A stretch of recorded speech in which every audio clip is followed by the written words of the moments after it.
Hey guys, and welcome back to another video. And as of the recording of this video, Invictus is 9 days away. So in today's video, I wanted to go over my predictions of what we could potentially see at this year's Invictus launch week. Now, Invictus launch week is a huge event in the Star Citizen universe.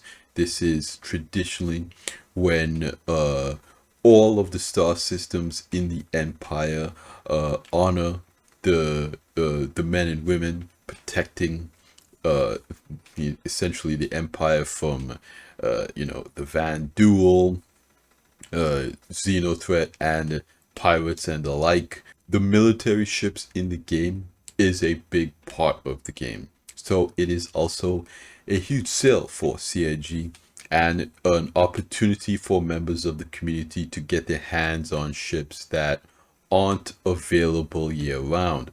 And as you could see by the video playing in the background, it is going to be on ArchCorp this year. And as you can see, there are a few ships here that potentially excite a lot of people. We see the Polaris flying around in game for the first time. Now, what CIG has said is that the Polaris will be flying around the verse with the fleet. So traditionally, there is a sort of parade that happens in game where the Bengal flies around to different planets, different LEO points, and it's accompanied by other ships. This year, I believe the Bengal is being replaced by the Polaris. I don't know if the Bengal is still going to make an appearance. Also, traditionally, there has been javelin tours. Players would be able to tour the interior of a javelin docked at different stations, and this will have NPCs that kind of tell you different lore about the ship. I believe this year that is being replaced by an Idris. So a lot of people who didn't get an opportunity to do the Idris event and board the ship and tour the interior, you'll get a chance to see the interior of the Idris for yourself during Invictus launch week this year. So some very exciting, some very interesting updates to the event. Now let's get right into the schedule. Okay, one empire, united in purpose, be a part of the biggest Invictus celebration yet. Those are bold words, okay? It says, join the celebration from May 17th to the 29th as our annual military expo and free fly event returns to Area 18 on ArchCorp, okay? Test fly the finest naval-inspired ships, catch first looks at brand new concepts in development, and get up close and personal with the new ships and vehicles ready to make the universe more hospitable. Plus, you can tour an in-game service Idris and witness an entire fleet, spearheaded by RSI Polaris fly through Stanton. Again, the most interesting part is that CIG is saying be a part of the biggest Invictus celebration yet. Now that can mean a couple of things, because technically there will be more ships at this year's Invictus than in previous years, because they always add new ships every year. So technically every year is the biggest Invictus celebration yet.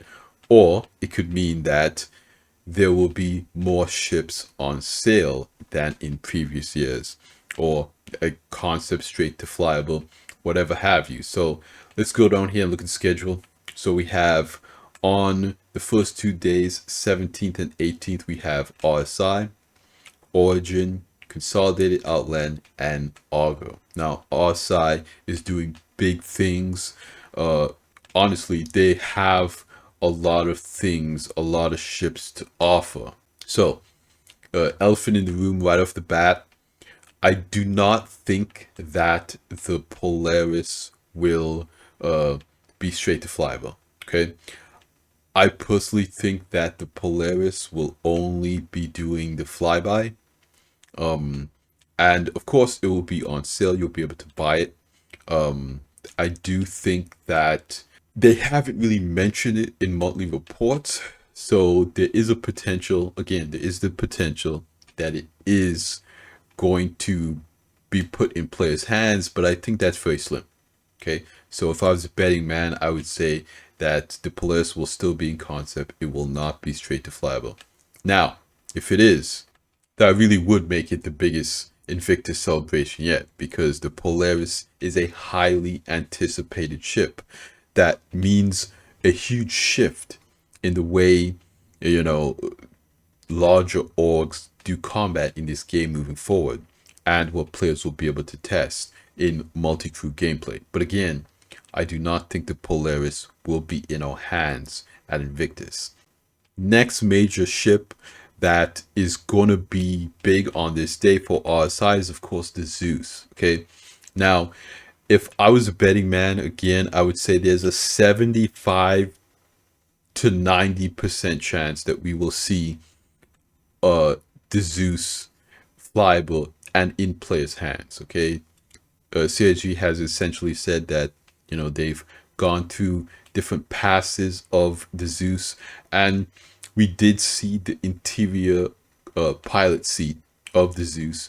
CIG dev confirmed that that picture of the RSI chair, that was the Zeus cockpit interior photo. So I'm pretty confident we'll see the Zeus there. Now, I don't know if we will see every variant of the Zeus there. It is possible we might just see the exploration and the MR, the interdiction version of the Zeus, and they might save the CL for a little bit later. That's so what they kind of did with the A1 and the C1. They released the A1 first and the C1 second, so we might not see the Zeus Clipper, the CL there, but we might see all three. Again, that would be a very big deal for RSI. The next ship is the Apollo. Now, I think the chances of the Apollo being in our hands is kind of low. I would say below 50% chance that that's going to be straight to flyable. But again, it will be on sale. The Apollo is a very highly anticipated ship. It does have a little bit of that modularity where you can switch out different medical beds in there. And then, of course, I think for the most part, the rest of the RSI ships already in game. I don't think we're going to see the Arastra. We might see the Galaxy go on sale. I think the Arastra is more strictly industrial. I don't really see that as a military ship, so RSI might not make that available. But I do think we'll see the Galaxy there, because it does make for a good support ship for military operations, in my opinion, because it has that medical module, and medical as a part of the military. That makes sense, in my opinion. Again, like seeing the Apollo there. So I do think a lot of big sellers, a lot of ships players are going to look at trying to pick up on that first day is definitely going to be the Polaris, definitely going to be the Zeus, the Apollo, and potentially the Galaxy. Not only the Galaxy, but you also have the Perseus. I know a lot of people are going to be excited about the Perseus on RSI Day. So that's a ship from RSI that a lot of people are going to be looking out for. Oh, and something else for RSI Day. A lot of people have speculated that there might be a medical Ursa rover. So that's another thing to keep your eyes open for. So that first day with RSI is just going to be jam-packed with new stuff. So you're definitely not going to miss the first you're definitely not going to want to miss the first 2 days. RSI is really doing impressive things. And again, the rest of the RSI ships that are military, ships like the Scorpius and the Mantis, they will also, of course, be there. They're military RSI ships. Then for Origin, I don't think we'll see a lot of the other luxury ships. It'll probably just be, the 300 series. Consolidated Outlanders, of course, will be the Mustang. I don't think we'll see the Nomad and the Hover Quad or anything like that. Those are not military ships. Then for Argo, there is the potential that we do see a new Argo cargo without the cargo box. This was something that CIG teased at the end of CitizenCon last year. There was a MPUV cargo without the cargo box. And again, with modularity, with the kind of persistent cargo stuff that CIG wants to go after, I think that it would be relatively easy for CIG to push this straight to flyable. Again, it's a ship that's already in game. They just have to detach the box.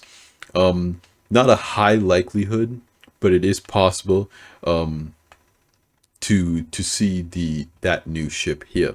Okay. Then we have Misk, Crusader, Tumble, and Morai. Okay, on this day, I think, I'm pretty confident of saying that we'll see the military variant of the Starfarer from Misk. We will see the military Reliant ship. We might see, of course, the missile variant of the Freelancer. That is a military ship. I don't think we will see the Odyssey and the Endeavor. We might see the Endeavor Hope. I can't remember if it had it was there in previous Invictus launch weeks, but it's not likely, even though it is a medical ship and that does have military implications. Again, I'm just not sure. I can't remember.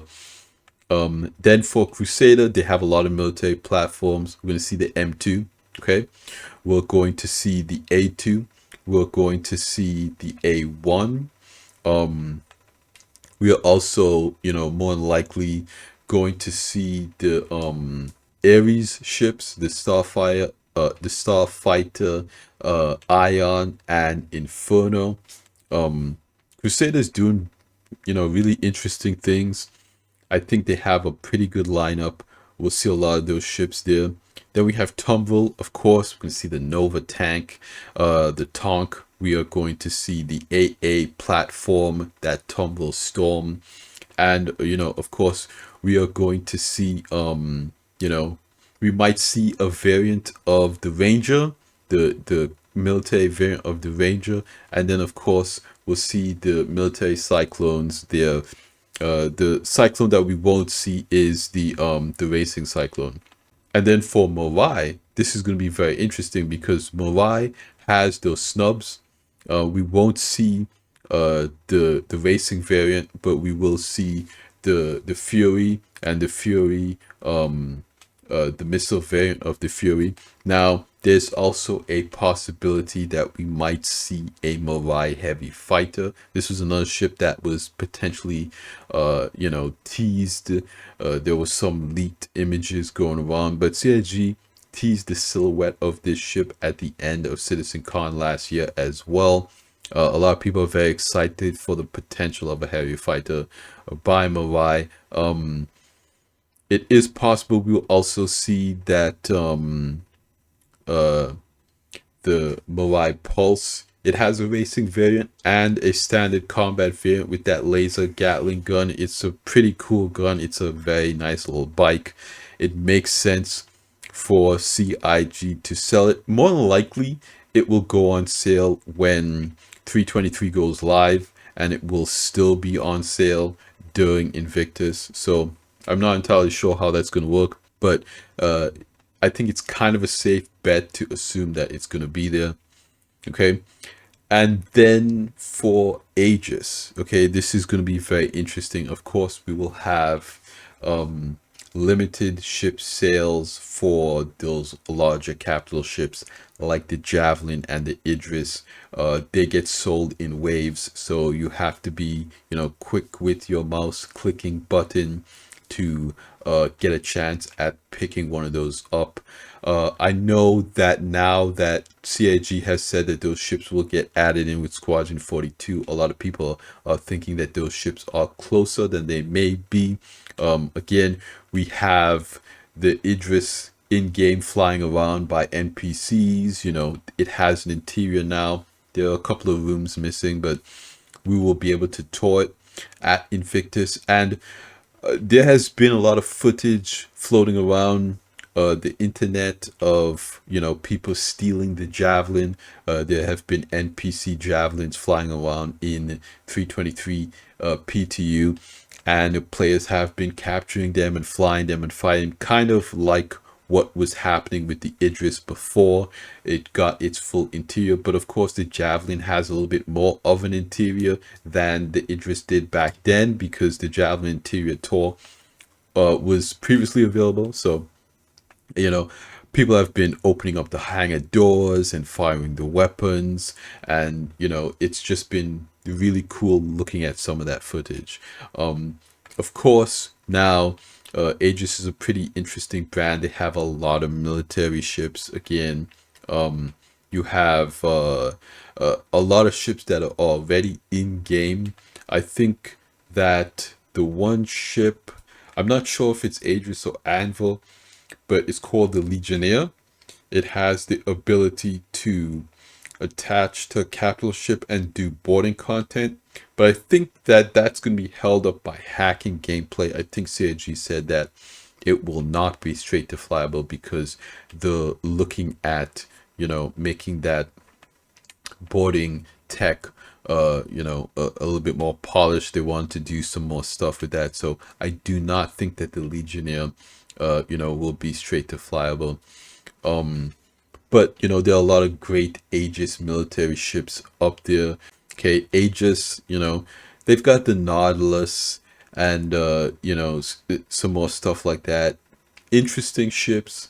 You know, I think a lot of people are probably gonna, you know, be interested in, you know, picking up the Redeemer. I think also that there's a high chance that we're going to see the Retaliator base. Now, CIG has said that the Retaliator base is set to come out in this patch. It's not confirmed yet. We haven't seen it on PTU, but it would make sense for them to release the Retaliator base on Aegis Day, because it's supposed to be in the 323 patch, and it is a military ship by Aegis that, of course, would do well if sold during Invictus. Now, of course, it will be sold, but when will players be able to get it in game and mess with modularity and all that stuff? I don't know yet, but that will be a hugely exciting ship to go in game. I would say right now, I'm about 60 to 70% on, you know, it will be there, because in my personal opinion, it would just make a lot of sense for CIG to push and try to get it in for Invictus. Just people being able to play with modularity, I think a lot of people are going to be excited about that.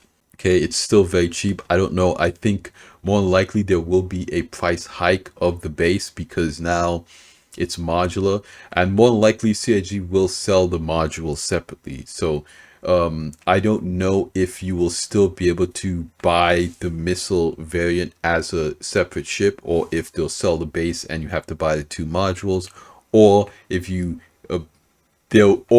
because sometimes CIG does bundles, so they might do it a situation where you can buy the base and no modules, you can buy the base and the cargo module, or you could buy the base and the missile module. So there might be different packages. I don't entirely know how that's going to work. And then of course you'll be able to buy the module separately, but that's going to be an interesting thing to see how CIG approaches that. So I'm very excited for Aegis Day. Then we have Anvil. Now the Hornet Mark II, that more likely will, you know, still be available on Anvil Day. I do not think they're going to sell the F7A. Okay, I think they'll just be selling the F7C, but you will have an opportunity to get the F7A chassis upgrade and apply it during Invictus. So if you did the overdrive missions and you've completed it, I believe again, correct me in the comments down below if I'm wrong. I believe at this point you'll be able to apply that upgrade and fly the F7A that you've achieved through gameplay. So that's going to be very exciting for a lot of people. Okay, you do have some really cool ships by Anvil. You know, a lot of people like the Arrow. Again, the Mark II is very cool. I don't know if they're going to sell the F8 Lightning. Okay, now I know there was a bit of drama because they had the F8 available with the golden ticket event, and then they sold it again during IAE, and it had lifetime insurance. So you know, they decided to upgrade those people who got it during the golden ticket event to lifetime insurance when they sold it again during IAE. So listen, they might sell it again. They already sold it twice. They might sell it a third time. The F8 Lightning is a very popular ship. It's been bounced a little bit more. It's kind of more in the heavy fighter role, but it's got a lot of DPS. Okay, so then you have, you know, interesting ships like the Anvil Liberator. This is like the light carrier ship. I think a lot of people are going to be very excited about this ship. I do not think it will be straight to flyable. I think it will be a concept ship, but I think it will be very, you know, exciting for people to pick up because of Pyro. It is a larger system, so I think that's a ship that a lot of people are going to have their eye on, looking at picking up. And then we have Drake Defense Con. You know, we're going to see a lot of Drake ships. We're going to see, of course, the Caterpillar. We're going to see the Corsair. We're going to see the Buccaneer. We're going to see the Scouts, the Cutter. We're going to see, the Cutlass Blue, the Cutlass Red, the Cutlass Steel. We're going to see the Dragonfly. You know, all of these ships definitely have that combat military, workflow. I don't know if we're going to see the Mule. That's the little small ground vehicle. It's not really a military thing, but, you know, logistics, there is a potential we'll see it there. I don't know if there really is any other Drake concept type ship that we're going to see. But for now, the only concept ship that I'm thinking that they could, potentially release is that Mirai Heavy Fighter. You know, I think that right now the developer said they want to focus on RSI as a brand, to get their design language to streamline all that stuff. So right now it kind of feels like RSI is getting most of the love, but as CIG goes through all the brands, all the ship manufacturers in games, each manufacturer will get, their dedicated love. They'll go over Origin and Misk and all this stuff and really bring that brand up to parity with RSI. So I'm very excited for the future of the ships that we're going to see. I'm very excited for this Invictus. Again, as you guys can see right here, 9 days away. It's right around the corner, less than 2 weeks away. Let me know in the comments down below what your predictions are. What do you think we're going to see at Invictus launch week? I love hearing from you guys in the comments. I'm always down there talking to you guys. Your feedback is very appreciated on this channel, so be sure to leave a comment. But yeah, that's going to be it for me here today in this video. You guys, like I always say at the end of these videos, like the video if you liked it, subscribe if you want to see more, and I will see you guys in the next one. Salute.